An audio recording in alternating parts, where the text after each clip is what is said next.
할렐루야. 153 저녁기도에 오신 여러분들을 주님의 이름으로 환영하고 축복합니다. 오늘도 이 저녁 시간 가운데 하나님께서 우리들의 마음과 우리들의 아픔을, 또 우리들의 기도를, 우리들의 모든 상황들을 아시는 주님께서 흠양하시고 응답하시고 위로하시고 회복시켜 주시는 그러한 놀라운 저녁 시간이 될 줄로 믿습니다. 먼저 우리 같이 하나님 앞에 찬양하기를 소원합니다. 그가 오신 이유, 우리 그 주님께서 하나님께 순종함을 통해 이 땅에 오신 그 이유를, 우리 가운데도 우리가 왜 이 땅에 살아야 되는 이유를 발견하는 그러한 시간이 되었으면 좋겠습니다. 한번 우리 같이 찬양하도록 하겠습니다.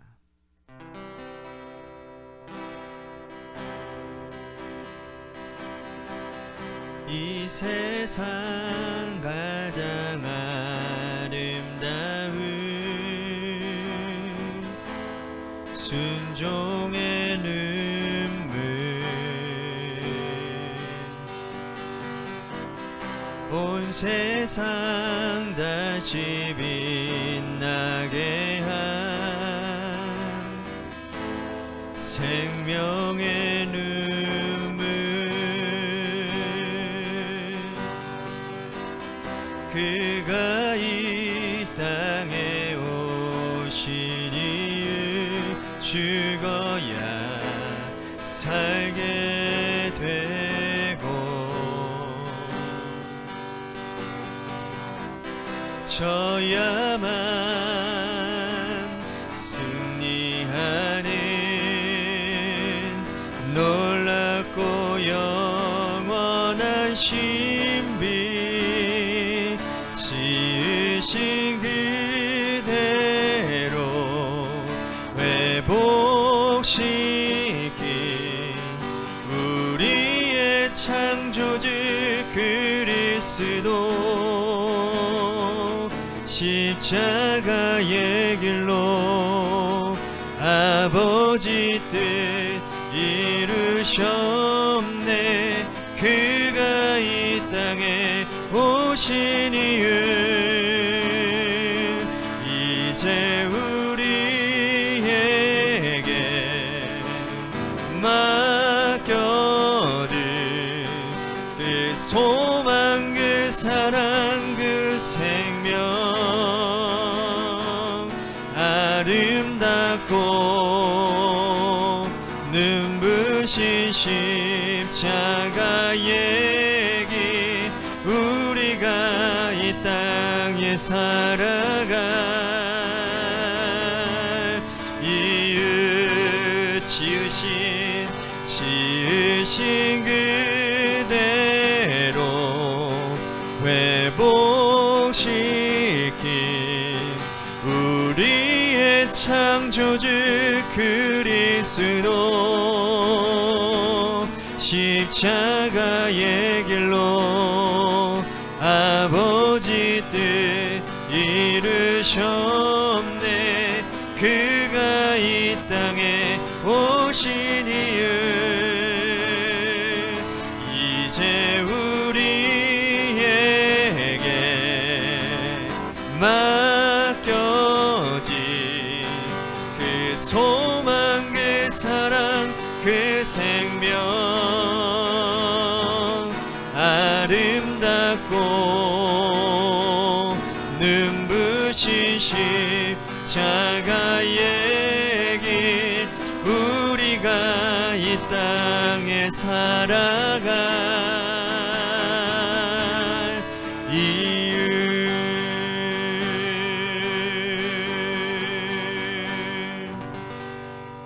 기도하겠습니다. 하나님, 우리들이 이 땅을 살아가는 존재의 이유를 하나님 주님께서 이 찬양을 통해 깨닫게 하셨습니다. 하나님의 큰 뜻 가운데서 예수님은 순종하심으로 이 땅에 오셔서 그 하나님의 뜻인 하나님, 많은 죄로 말미암아 죽어가는 그 영혼들을 구원하시기 위한 그 구원 사역을 위해 주님이 순종하심으로 그 주님의 뜻을 이루었던 것처럼, 주님이 그 내려주신 그 삶의 그 하나님께서 보내신 이유를 이루었던 것처럼 우리들의 삶에도 하나님 예수님과 같은 순종이 있기를 간절히 소원합니다. 그래서 우리 안에 하나님의 뜻들이, 하나님의 말씀이, 하나님의 약속이 이루어질 수 있도록 날마다 순종의 영을, 성령의 영을 우리 가운데 부어주셔서 하나님 그 순종을 통하여 하나님의 나라를 확장하고 하나님의 뜻을 이루는 우리 모두가 되도록 인도하여 주옵소서. 오늘 이 저녁 시간에 우리들의 간구와 또한 우리들의 연약함, 우리들의 삶의 문제를 주님 앞에 내어드릴 때에 하늘 문을 여시고 우리의 모든 상황 가운데 간섭하시고 역사하시고 회복시켜 주시는 놀라운 하나님을 경험하는 이 저녁 시간이 되도록 인도하여 주옵소서. 사랑이 많으신 예수님 이름 받들어 간절히 축복하며 기도하옵나이다. 아멘. 오늘 이 저녁 시간에 하나님이 우리에게 주신 말씀 보도록 합니다. 히브리서 5장 1절에서 3절 말씀까지 보도록 하겠습니다. 히브리서 5장 1절에서 3절 말씀입니다. 우리 같이 한 목소리로 다 함께 봉독하도록 하겠습니다. 시작. 대제사장마다 사람 가운데서 택한 자이므로 하나님께 속한 일에 사람을 위하여 예물과 속죄하는 제사를 드리게 하나니, 그가 무식하고 미혹된 자를 능히 용납할 수 있는 것은 자기도 연약에 휩싸여 있습니다.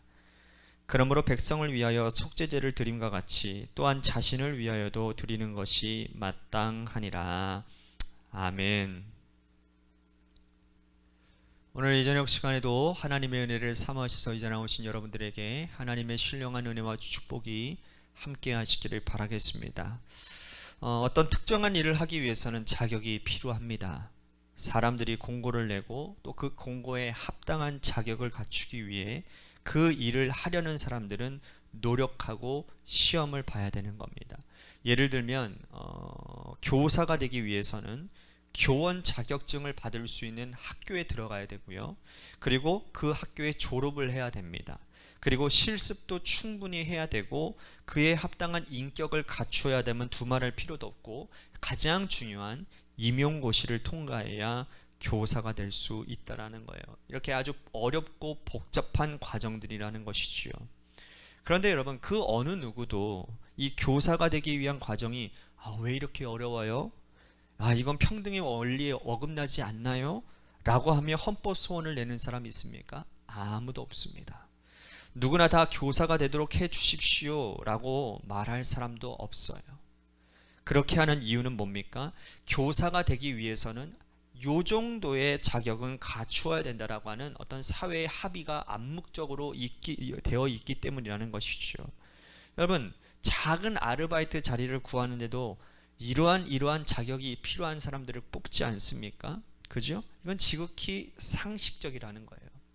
하물며 여러분, 하나님께서 대제사장을 선택하는 일에 이러한 사람을 선택하겠다라고 하는 것은 당연한 일 아니겠습니까? 오늘 본문은 하나님께서 인간 대제사장을 세우는 자격과 방법을 설명하고 있고, 동시에 예수 그리스도가 하나님의 온전한 대제사장이 되신다 하시고, 예수님이 대제사장이 되시는 이유와 하나님이 왜 예수님을 대제사장으로 삼으셨는지에 대해서 기록하고 있는 말씀입니다. 자, 먼저 다시 한번 1절과 2절 말씀을 제가 읽도록 하겠습니다.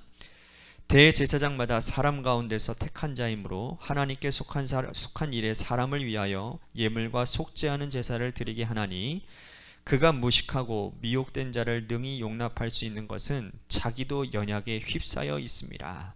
자, 여기에서 아주 중요한 단어가 하나 나오는데 연약이라는 단어입니다. 연약. 하나님께서 인간 제사장을 선택하시는 기준이 구약의 율법에 보면 여러 가지들이 있어요. 그러니까 많은 조건들이 있는데 그보다도 가장 중요한 것이 뭐냐면 연약한 인간을 하나님이 택하셨다는 겁니다. 하나님께서 그러면 왜 연약한 자들을 택하실까요? 그죠? 유능한 사람들을 뽑아가지고 능력 있는 사람들 뽑아보면 더 하나님께서 더 일들이 더 잘 이루어질 것이고 더 잘 되지 않겠는가? 그가 연약하기 때문에 미혹당하는 자, 부족한 자, 연약한 자, 죄 짓는 자들을 능히 이해하고 통찰하고 그들을 도울 수 있기 때문이라는 겁니다. 자, 여러분, 만약에 강한 자, 세상에 능력 있는 자, 스스로 약점이 없다고 생각하는 그들을 택했다고 한다면, 여러분, 그들은 뭐 다 그런 건 아니지만 오늘 세상도 그렇습니다. 여러분, 상류층에 있는 사람들은 아랫사람들이 어떻게 살아가는지 별 관심도 갖지 않습니다. 그리고 그들의 삶도 이해를 못합니다. 여러분, 정치인들을 보면 알 수 있잖아요. 정치인들은요, 자신들이 우월하다고 생각하고 이 밑에 국민들은 밑에 사람으로 생각을 합니다. 그러니 이 밑에 있는 국민들이 어떻게 살아가는지를 제대로 파악도 안 하고 법을 만들기도 하는 일들이 참 많다, 그 말이라는 거예요. 그죠? 우리는 그들이 우리의 삶을 더 이해하고 우리들의 삶을 더 윤택하게 만들어주기 위해 그들을 선출을 했는데, 그들은 그렇게 생각하지 않는 사람들이 뭐 다 그렇다는 게 아닙니다. 그렇다라는 것이죠. 우리의 삶의 무게, 우리의 삶의 아픔, 충분히 헤아리지 못하고 이해하지 못하는 경우들이 태반이라는 것이죠. 그러므로 연약한 자를 세워서 그 연약한 자가 부족하고 미혹당하고 연약한 자들을 세우는 것이 하나님의 뜻이라는 거예요. 그런데 이 연약한 자는 당연히 죄에 있어서도 무력하고 가끔 죄도 지을 거 아니겠습니까? 그래서 인간 대제사장이 하나님 앞에 제사를 드리기 전에는 반드시 자신의 죄를 사하는 시간이 필요했다라는 거예요. 자, 3절 보겠습니다. 그러므로 백성을 위하여 속죄제를 드림과 같이 또한 자신을 위하여도 드리는 것이 마땅하니라. 그러니까 구약의 율법에 보니까 대제사장이 하나님 앞에 속죄제를 드리기 전에 스스로 자신을 정결케 하는 속죄 제사를 드렸다는 거죠. 자기의 죄를 먼저 깨끗하게 해야 사람과 하나님 사이에 연결하는 중재의 사역을 감당할 수 있기 때문이라는 겁니다. 그 자격을 충분히 갖출 수 있기 때문이라는 거죠.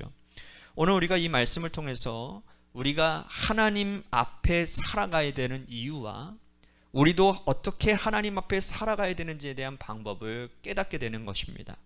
목회자인 저나 중직자들인 우리 장로님들, 권사님들, 집사님들이나 먼저 하나님 앞에 부르심을 받은 먼저 된 성도들이 내가 잘나서 된 게 아니고 연약한 자를 하나님이 택하셨다라는 우리의 연약함을 먼저 기억해야 된다라는 겁니다. 우리의 출발은 연약함이라는 거예요. 또한 우리는 죄가 있는 존재이니 하나님 앞에 나아갈 때 먼저 속죄의 예배를 드리고 우리가 신앙생활하지 않으면 우리는 세상과 하나님 사이를 이어주는 자격을 갖추지 못하게 될 것이라는 말씀이라는 거예요. 목회자가 스스로 신앙생활하지 않고 하나님께 나아갈 때 회개하지 않으면 여러분, 목회가 가능하겠습니까? 그저 목사라는 타이틀만 가지면 모든 것이 완벽합니까? 이거는 환상에 불과한 것 아니겠습니까? 교회에서 기름 부음 받은 중직들이라면 나는 그 직분 받은 것만으로도 완벽하다라는 생각하면 착각 아닙니까? 우리 모두가 스스로 하나님 앞에 신앙생활하고 자신의 죄를 돌아보고 자기 스스로를 하나님의 말씀으로, 기도와 말씀으로, 묵상으로 정결케 하고 깨끗하게 하고 난 다음에야 우리가 타인의 죄에 대하여 관여할 수 있는 자격이 생기는 것 아니겠습니까? 또한 이러한 대제사장의 기름 부음은 내가 원해서 된 것이 아니라 하나님 주도적이라는 것을 말씀하고 있다라는 거예요. 4절 보겠습니다. 이 종기는 아무도 스스로 취하지 못하고 오직 아론과 같이 하나님의 부르심을 받은 자라야 할 것이니라. 그러니까 하나님께서 레위지파를 택하시고 그 중에 아론 가문을 택하셔서 대제사장이 되게 하시고 자자손손대로 그 대제사장의 직무를 수행하도록 하셨다라는 거예요. 그러니까 레위 지파가 내가 할게요 스스로 하겠다고 한 것도 아니고 아론이 손을 들어 하나님 저 시켜주세요 이렇게 한 것도 아니라는 거예요. 그저 하나님이 택하셔서 그 가문이 대제사장 일들을 하게끔 하셨다라는 뜻이죠. 자, 그러니까 오늘 우리들에게 이것이 어떻게 적용되어지는 것이냐면 우리가 하나님 앞에 부름받는 것도요, 내가 원해서 되는 것이 아니라 하나님이 나를 불러주셨다라는 하나님 주도적인 성격이 있다라는 것을 여러분들이 꼭 기억하셔야 된다는 거예요.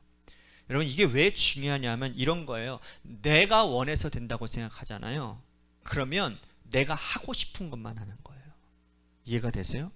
내가 원해서 되면 내가 하고 싶은 것만 하고요, 내가 하기 싫은 건 안 한다라는 거죠. 하지만 하나님께서 나를 부르셨다고 생각해 보세요. 하나님이 나를 부르셨다면 하나님께서 그만하라 하실 때까지는 그 일들을 끝까지 성실하게 감당해야 된다는 거예요. 목회나 중직이나 교회 직분을 받은 자들이나 하나님께서 우리들에게 맡겨주신 그 사명을 감당함에 있어서는 이 모든 것이 다 하나님 주도적이라는 사실을 잊지 말아야 된다라는 거예요. 이것을 망각해 버리니 내가 원하는 일에는 내가 기뻐서 내가 즐거워서 하는데 내가 하기 싫은 일에는 싫은 거예요. 화를 내는 거예요. 감정이 들어가기 시작하는 거예요. 곤란하다라는 겁니다. 또한 하나님께서 예수 그리스도를 대제사장으로 삼으신 것 또한 설명하고 있습니다. 5절 보십시오. 또한 이와 같이 그리스도께서 대제사장 되심도 스스로 영광을 취하심이 아니요 오직 말씀하시니가 그에게 이르시되 너는 내 아들이니 내가 오늘 너를 낳았다 하셨고, 그러니까 예수님이 스스로 대제사장이 되겠다고 나선 것도 아니고요, 하나님께서 그냥 아들을 대제사장으로 삼아 주셨다라는 거예요. 예수님께서 대제사장이 되심으로 인해서 우리는 예수 그리스도를 통해서 하나님께 나아갈 수 있는 담력을 얻게 되었고, 예수님을 통해서 모든 백성들은 구원을 받게 되었다. 하나님께서 아들을 대제사장으로 삼으셨다라는 뜻은 구원의 시작이 구원의 주도권이 하나님으로부터 시작되어졌다는 뜻이죠. 인간을 창조하신 분도 하나님이시고 인간을 구원으로 인도하시는 분도 하나님 아버지이심을 오늘 말씀은 분명히 하고 있다는 겁니다.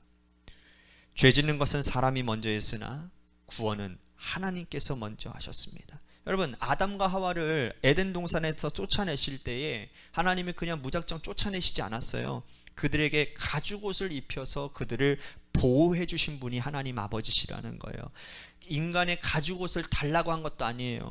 하나님은 인간의 죄의 그 수치스러움을, 죄의 그 무자비함을, 가리움을 위해서, 부끄러움을 가려주기 위해서 짐승을 잡아 그 피를 보고 그 가죽으로 사람의 부끄러움을 가리워 주셨다라는 거예요.